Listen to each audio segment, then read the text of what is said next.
Hi friends, मेरा नाम है गौरव। वाई वाट हाउ में आपका स्वागत है।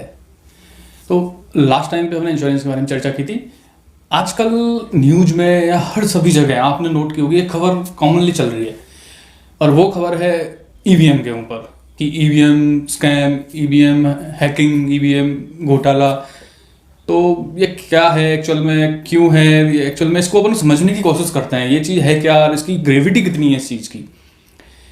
मैं फ्रेंड्स आपको एक बात बताना चाहूँगा, इस जो ईवीएम, ये सिर्फ ईवीएम की चर्चा नहीं है, ये हमारे पूरे लोकतंत्र की, हमारे पूरे देश की चर्चा है। मतलब इससे बड़ा मैटर अपने देश में कोई हो नहीं सकता। अब वो कैसे है, अब वो अपन आगे चर्चा करेंगे इस मैटर पे। और हाँ, सब्सक्राइब तो कर दो यार। चलो ठीक। तो फ्रेंड्स चलिए जानते हैं। सबसे पहले मैं क्लियर कर दूं कि हम ना किसी के पक्ष में बात करेंगे, ना किसी विपक्ष में बात करेंगे, हम फैक्ट्स पे बात करेंगे। नेक्स्ट, अभी हम जब देखते हैं नॉर्मली चल क्या रहा है, सबसे पहले इस पर अपन डिस्कस करते हैं। न्यूज़ चैनल में, न्यूज़पेपर्स में, हर जगह मार्केट में कई जगह चर्चाएं चल रही है ईवीएम के ऊपर। तो मेनली क्या चर्चाएं होती हैं? मेनली चर्चाएं हो रही हैं न्यूज़ चैनल के ऊपर। जैसे मैंने भी देखा है, आप लोगों ने नोट किया होगा कि प्रोसीजर के ऊपर चर्चाएं हो रही हैं इस टाइम पे कि ईवीएम क्या फ्रॉड हो रहा है, नहीं हो रहा, वो नेक्स्ट है। अभी प्रोसीजर के ऊपर चर्चाएं चल रही हैं। उसमें नॉर्मली ये क्लियर हो रहा है अपन को, ये बताया जा रहा है अपन को कि जो प्रोसीजर है, सबसे पहले मैन्युफैक्चर कहाँ होती है, इंडियन कंपनी बनाती है, हाई सिक्योरिटी में मैन्युफैक्चर होती हैं, वहाँ पे अच्छे सॉफ्टवेयर यूज हो रहे हैं इसमें। उसके बाद में इसमें किसी तरह का नेटवर्किंग नहीं है, इंटरनेट से कनेक्टेड नहीं है, हैकिंग नहीं हो सकती इस तरह से कभी। उसके बाद में दूसरा ये प्रोसीजर का बताया जा रहा है कि चुनाव के टाइम पे इनका कैसे यूज होता है, कितनी हाई सिक्योरिटी में ये यूज होती हैं। तो बेसिकली ब्रीफ में कर दूं आपको, ऐसे है सबसे पहले अपने मैन्युफैक्चर होती है, उसके बाद में इलेक्शन के टाइम पे चुनाव आयोग की तरफ से जिस स्टेट में भी इलेक्शन है वहाँ भिजवाई जाती हैं, तो हाई सिक्योरिटी में जाती हैं, हाई सिक्योरिटी में होती हैं ये। उसके बाद में जहाँ पे भी इलेक्शन होना होता है, फिर वहाँ पे पार्टियाँ होती हैं, पोलिंग पार्टियाँ, वहाँ पर उनको दे दी जाती हैं ये इलेक्शन के दिन, सेम डे। वो भी उससे पहले भी स्टोर में रखी रहती हैं ये, और हाई सिक्योरिटी में रहती हैं। मतलब ईजिली एक्सेस नहीं है इस तक। फिर पोलिंग पार्टियों को देते हैं। पोलिंग पार्टियों चुनाव से पहले इसका एक मॉक पोल करवाते हैं, मतलब जो एजेंट्स होते हैं अलग अलग पार्टियों, उनको दिखाया जाता है कि हाँ भाई मशीन सही काम कर रही है। उसके बाद इलेक्शन कंडक्ट होता है। इलेक्शन के बाद उसकी सील होती है बाकायदा प्रॉपर, और सीलिंग होने के बाद हाई सिक्योरिटी में वो जहाँ पे भी डिपॉजिट होती है वहाँ डिपॉजिट करवाते हैं। और डिपॉजिट करवाने के बाद उनको अच्छी तरह इलेक्शन होने के दिन से लेके और जब तक उसकी काउंटिंग होनी है तब तक उनको हाई सिक्योरिटी में रखा जाता है। मतलब इतनी सारी मशीनों में अलग अलग जगह पे एसेस करना, और इतना नहीं है, इतना ईजी। लेकिन ये है ईजिली प्रोसेस के ऊपर सारी चर्चाएं कर रही हैं। तो अपन है, मतलब भारतीय नागरिक होने के नाते हम क्या सोच रहे हैं, हमारी क्या सोच है, आपकी अपनी क्या सोच है। तो चलिए अपन अपनी चर्चा पे आते हैं। तो एक एग्जाम्पल से हम समझते हैं इसको कि नॉर्मली बैंकिंग सेक्टर, ठीक है, बैंक हैं, हाई सिक्योर मानते हैं अपन बैंकों को। नॉर्मली बैंकों में मैनेजर होते हैं, बहुत बड़ा अच्छा सॉफ्टवेयर होता है, अपन पैसे जमा कराते हैं, हाई सिक्योरिटी में रहते हैं, और कब पैसा जमा अपन कराते हैं, कब निकालते हैं, किसी को पता नहीं रहता। मतलब बहुत हाई सिक्योरिटी में रहता है। नहीं, अब कभी भी किसी का पैसे गायब होते हैं अकाउंट से, होते हैं, आपको भी पता है। नॉर्मली कभी भी किसी के पैसे जब ट्रांसफ़र होते हैं या अनऑथराइज रूप से कोई अकाउंट से पैसे चोरी हो जाते हैं, किस विषय पे चर्चा होती है उस टाइम पे चर्चा होती है प्रोसीजर पे, या फिर मेथड पे, या फिर क्यों हुआ, कैसे हुआ, क्या फॉल्ट रह गया ऐसा होने, इस पे, इन चीज़ों पे चर्चाएं होती हैं। मैं आपको एक आइडिया दे रहा हूँ कि अपन किस वे पे जा रहे हैं, हमें कहाँ जाना चाहिए और हम जा कहाँ रहे हैं। क्या हमें प्रोसीजर पे चर्चा करनी चाहिए, या फिर हमें उस कॉज को ढूंढना चाहिए। बैंक में चोरी होती है इतने हाई सिक्योरिटी के बाद भी, तब हम चर्चा करते हैं उसमें कॉज के बारे में कि ऐसे हुआ, क्लोनिंग हो गई, ये हो गया, हैकर्स ने नया ये ढूंढ लिया, मतलब एक नई टेक्नोलॉजी आ गई है। और बैंक भी डेली सॉफ्टवेयर अपडेट कर रहे हैं, फिर भी डेली उसका तोड़ निकल रहा है, फिर सॉफ्टवेयर अपडेट हो रहा है, फिर उसका तोड़ निकल रहा है, कंटिन्यू प्रोसेस है।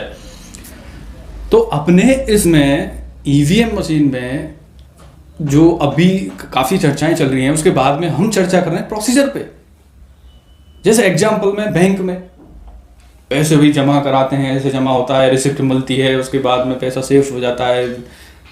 प्रोसीजर पे चर्चा मेरे मानने में तो कॉज पे चर्चा होनी चाहिए ना, क्वेश्चन आया कहां से, क्यों आया, हमें उससे मतलब नहीं है। देखो या तो ईवीएम से हुआ है फ्रॉड, नहीं हुआ, उससे हमें मतलब नहीं। हम भारतीय यूथ हैं, भारतीय युवा हैं, फ्यूचर हमसे है, हमें कॉज को पता करना चाहिए। कॉज हमें, हम नॉर्मली बैंक से लाखों करोड़ों रुपए भी गायब हो जाए हैकिंग से, वो भी इस मैटर के आगे जीरो है, नथिंग। मतलब इस मैटर की इतनी ग्रेविटी है, मतलब पूरा देश है, पूरा देश, ये छोटा मोटा मैटर नहीं है। इसकी ग्रेविटी इतना है, लोकतंत्र जो हमें भारत है, लोकतंत्र है, जिस संविधान ने सभी को जो जो पावर दे रखी है, वो बिल्कुल क्रक्स हो जाएगा अगर ऐसा पॉसिबल हुआ तो ये मतलब इजी वे में मैटर नहीं है कि चुनाव के टाइम पे उठा दिया, हवा दे दी, शांत हो गया। ये हम युवा है, हमें सोचना चाहिए, ये हमारा देश। अगर ऐसा 1% भी अगर हुआ, नहीं है तो बहुत अच्छा है, 1% भी अगर चांस है तो इसका सॉल्यूशन होना चाहिए, इसका कॉज मालूम चलना चाहिए, क्वेश्चन आया क्यों, कहां से, और इसका फुल प्रूफ होना चाहिए। और संविधान में चुनाव सबसे बड़ी चीज है। सारा देश चुनाव के ऊपर टिका हुआ है, हमारा सब कुछ चुनाव के ऊपर टिका हुआ है। ग्रेविटी इतनी है इसकी, जैसे एक एग्जांपल बताता हूं मैं। अगर 2/3 मेजोरिटी होती है तो मतलब कानून में, अपने संविधान में अमेंडमेंट कितने भी कर सकते हो, कैसे भी कानून बना सकते हो। हालांकि अपना सुप्रीम कोर्ट है, सुप्रीम कोर्ट उस पर रिव्यू करता है, उसके बाद वो संवैधानिक है या नहीं है। लेकिन मतलब पूरा ढांचा कब तक होगा? अगर ये पावर, मतलब अनलिमिटेड पावर किसी को मिल जाए तो क्या नहीं हो सकता। और फ्रेंड्स, कुछ बिंदु हैं, कुछ फैक्ट्स हैं जिन पे मैं आपसे बात करना चाहता हूँ। वो ये है कि नॉर्मली अपना मोबाइल होता है, लैपटॉप होता है, सॉफ्टवेयर अपडेट करते हैं टाइम टू टाइम, और कंपलसरी है, एक तरह से बहुत ज़रूरी है। नहीं करेंगे तो बहुत पीछे रह जाएंगे, ना ही हम टेक्नोलॉजी का यूज कर पाएंगे, और अपने पास वायरस वगैरह, हैकिंग के चांसेस उतने ही ज़्यादा हैं। तो क्यों ना, जिस चीज़ पे अपना देश टिका हुआ है, पूरा देश टिका हुआ है चुनावों पे, पूरा संविधान अपना चुनाव पे टिका हुआ है, अपनी स्वतंत्रता, जो आप वीडियो देख रहे हो ये भी अपने एक तरह संविधान की वजह से ही देख पा रहे हो आप, तो सब कुछ उस पर टिका हुआ है। तो क्यों ना वो टाइम टू टाइम अपडेट नहीं होना चाहिए, उस पर रिव्यू नहीं होना चाहिए। दूसरा, नॉर्मली मतलब जो विकसित कंट्री हैं, अमेरिका है, ब्रिटेन है, जापान है, वहाँ ईवीएम का यूज नहीं हो रहा, इलेक्ट्रॉनिक वोटिंग मशीन का यूज नहीं होता। मैं ये नहीं कह रहा कि कॉपी करें, लेकिन जहां नहीं हो रहा वो क्यों नहीं हो रहा, कॉज को पता करें। अपन लोगों को कॉज मालूम होना चाहिए, वहां क्यों नहीं हो रहा, और जहां हो रही है वहां क्यों हो रही है, वहां को कॉज मालूम होना चाहिए, और फिर अपने हिसाब से अपन को देखना चाहिए, अपनी कंट्री के हिसाब से।